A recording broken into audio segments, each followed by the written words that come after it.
Hello friends, welcome back to my channel Gyan Sankar. तो friends, ये मेरा कंपैरेटिव पॉलिटिक्स की एमसीक्यू सीरीज चल रही है। इसके एक पार्ट मैंने ऑलरेडी अपने चैनल पे अपलोड कर रखा है, ये पार्ट 2 है। इससे पहले मैंने ये कंपैरेटिव पॉलिटिक्स की थ्योरेटिकल पार्ट यूजीसी नेट के सिलेबस से लगभग कंप्लीट करा चुके, एक आध पार्ट बचा हुआ है।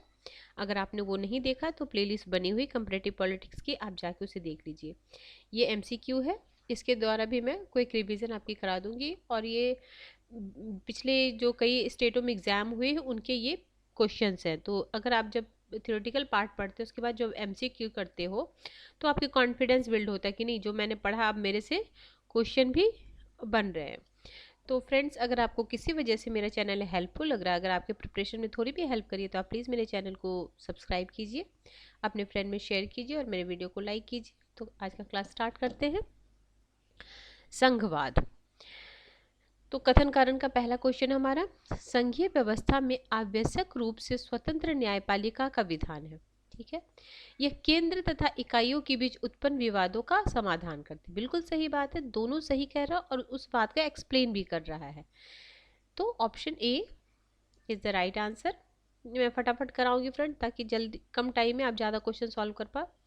आगे है दो कथन है।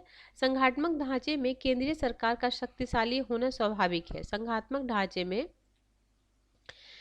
केंद्रीय सरकार का शक्तिशाली होना आवश्यक है। शक्तिशाली केंद्र के लिए 5 कारक उत्तरदायी हैं। कौन कौन? जैसे यथा युद्ध राजनीति, मंदी की राजनीति, तकनीकी की राजनीति और आर्थिक अनुदान की राजनीति एवं दलीय राजनीति। तो दोनों सही और सही व्याख्या है। तो देखो, अनेक ऐसे बाह्य और आंतरिक कारण होते हैं जो संघात्मक शासन प्रणाली में केंद्रीय सरकार को शक्तिशाली बनाते हैं। यदि केंद्र शक्तिहीन हो तो वह उक्त कारणों का समाधान नहीं कर पाएगा। भारत और अमेरिका सहित सभी संघात्मक प्रणाली में युद्ध, अर्थव्यवस्था, तकनीक, आर्थिक सहायता एवं दलीय राजनीति के कारण केंद्रीय सरकार शक्तिशाली बनी हुई है। इस प्रकार उपरोक्त प्रश्न का उत्तर विकल्प ए होगा। अगला है, भारतीय संघीय व्यवस्था की विशेषता क्या है? भारतीय संघीय की क्या विशेषता? देखो, ये शक्ति पृथक्करण तो अमेरिका का है, पहला ये काट दो। सेकंड आप काट दोगे, देखो स्वतंत्र न्यायपालिका है और शक्तियों का बंटवारा, प्रधानमंत्री का नेतृत्व संघीय प्रणाली की विशेषता में से नहीं आता है। तो फर्स्ट और 3, ऑप्शन नंबर सी। संघात्मक व्यवस्था का मुख्य लक्ष्य क्या है? प्रांतीय सरकारों की सर्वोच्चता, राजनीतिक दलों की सर्वोच्चता, शक्तियों का एकत्रीकरण, संविधान की सर्वोच्चता। तो संविधान की सर्वोच्चता संघात्मक व्यवस्था में होती है। अगला क्वेश्चन नंबर है, निम्नलिखित में से संघीय शासन की क्या विशेषता है? तो अलिखित संविधान नहीं, बिल्कुल नहीं अलिखित होगा, नहीं इकहरी नहीं होगी, एक सदनीय नहीं होगी, केंद्र और इकाई के बीच शक्तियों का विभाजन, ये हो जाएगा ऑप्शन नंबर डी।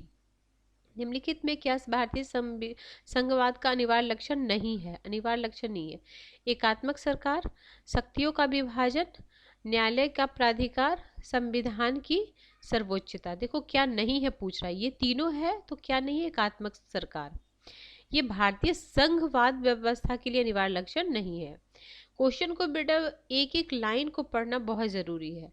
अगर आप एक एक लाइन को नहीं पढ़ोगे तो ऐसे में पता क्या होता है, ये सब इजी क्वेश्चन लगेगा और मतलब जल्दी में मिस्टेक होती है। बहुत बार आप एग्जाम दे के जब आते होगे तो आप देखते हो, अरे यार एग्जाम में तो लगता है अरे मैंने सही लगा, जब आप घर आके देखते हो तो लगता है अरे ये तो मैंने मिस्टेक कर दी। इसलिए जब भी एग्जाम में अगर आप क्वेश्चन पेपर मिले, लगे कि अरे ये बहुत ईजी क्वेश्चन है, फिर भी बिल्कुल ध्यान से बहुत कंसंट्रेशन से पढ़ना।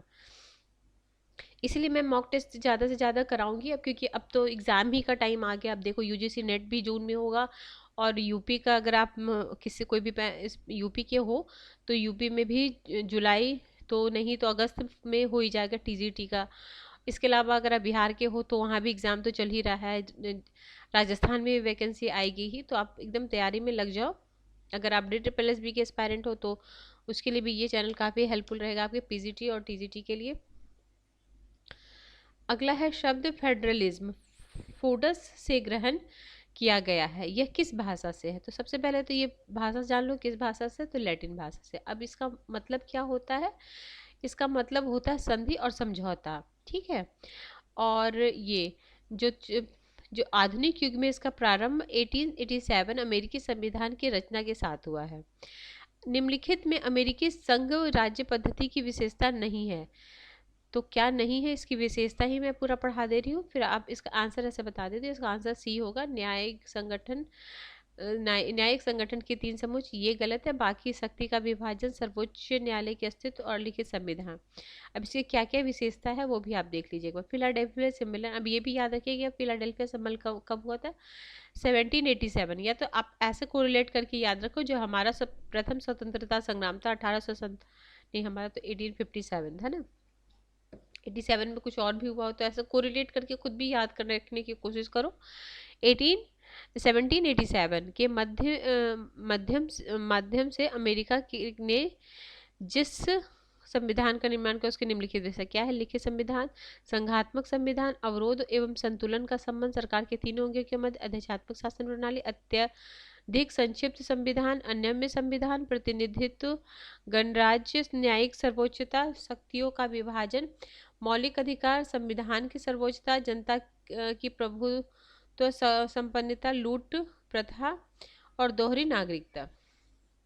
आगे है, संघीय व्यवस्था में प्राय निम्न की आवश्यकता होती है। किसकी आवश्यकता होती है? लिखित संविधान और शक्ति विभाजन, लिखित संविधान और संसदीय संप्रभुता, मौलिक अधिकार और नीति निर्देशक सिद्धांत, मौलिक अधिकार और कर्तव्य। तो ये लिखित संविधान और शक्ति विभाजन, ऑप्शन नंबर ए। अगला है, निम्नलिखित में से कौन सी एक संघवाद की विशेषता नहीं है। तो संघवाद की विशेषता क्या नहीं है? दोहरी सरकार, दोहरी नागरिकता, संघ के अलग होने का अधिकार, शक्तियों का विभाजन। तो संघ से अलग होने का अधिकार, ये क्या है? संघवाद की विशेषता नहीं है, बाकी सारी विशेषताएं हैं। आगे है, सहयोगी संघवाद उदाहरण है। तो सबसे अच्छा उदाहरण आपका अमेरिका है। आगे है, निम्नलिखित में कौन सा एक संघवाद को सहयोगी संघवाद के रूप में, भारतीय संघवाद को सहयोगी ये वाला क्वेश्चन बहुत ही इंपॉर्टेंट है। 2-3 थिंकर ने अलग अलग भारत के बारे में बोला, उसको एक जगह आप लिख लो या तो एक ही क्वेश्चन फॉर्म में बना लो। जैसे एक साइड थिंकर के नाम, एक साइड जो जो इन्होंने बोला है उसको मैच द फॉलोइंग कर लो, तो अच्छे से आपको हो जाएगा। फ्रेंड, जो चीज़ याद नहीं होता ना उसको इसी तरीके, जैसे बुक और थिंकर का नाम भी आपको इसी तरीके से में तो याद हो जाएगा। आप सोचो ना, एक एक रट्टा मारो, तो ऐसे रट्टा नहीं होता है। मतलब मेरे से मैं नहीं होता ऐसे। तो अगर आप जैसा जैसे देखो, आप जिसमें कंफर्टेबल हो, आप जिस तरीके से आसानी से लर्न कर लेते हो वो तरीका अपनाओ, लेकिन मैं आपको सजेस्ट कर सकती हूँ उससे आसानी से हो जाएगा। जिसका ऑप्शन है ग्रेलविल ऑस्टिन। और इनकी बुक का क्या नाम है ये भी याद रखना, क्योंकि अभी अगर नेट का आप एग्जाम दे रहे हो तो ये सब थिंकर की बुक को भी आपको मैच द फॉलोइंग में सजाने के लिए आ जाएगा। ग्रेलविल ऑस्टिन की बुक है the Indian constitution, the Indian constitution, the Indian constitution. संघात्मक सरकार के सफल संगठन हेतु आवश्यक शर्त क्या है? तो क्या क्या आवश्यक शर्त है? भौगोलिक समीपता, सामाजिक और राजनीतिक संस्थाओं में समानता, केंद्र राज्य समन्वय, उपयुक्त सभी। तो उपयुक्त सभी होगा। आगे है, भारतीय एवं अमेरिकी संघवाद जिस एक बिंदु पर समानता पाई जाती है वह क्या है? उसमें दोनों केंद्र और राज्य के बीच विवाद में सर्वोच्च न्यायालय की पंचायत, मतलब सर्वोच्च न्यायालय दोनों की विवाद को देखता है। देखो, अवशिष्ट शक्तियां केंद्र के पास होती है, अवशिष्ट शक्तियां राज्य के पास होती है। देखो, जो अमेरिका है वहाँ अवशिष्ट शक्तियां राज्य के पास होती है, और भारत जो है उसमें अवशिष्ट शक्तियां केंद्र के पास होती है। आगे है क्वेश्चन नंबर 15, भारतीय संघवाद अमेरिकी संघवाद के लिए निकट है क्योंकि दोनों देशों में क्या है? दोनों देशों में एक सर्वोच्च न्यायालय।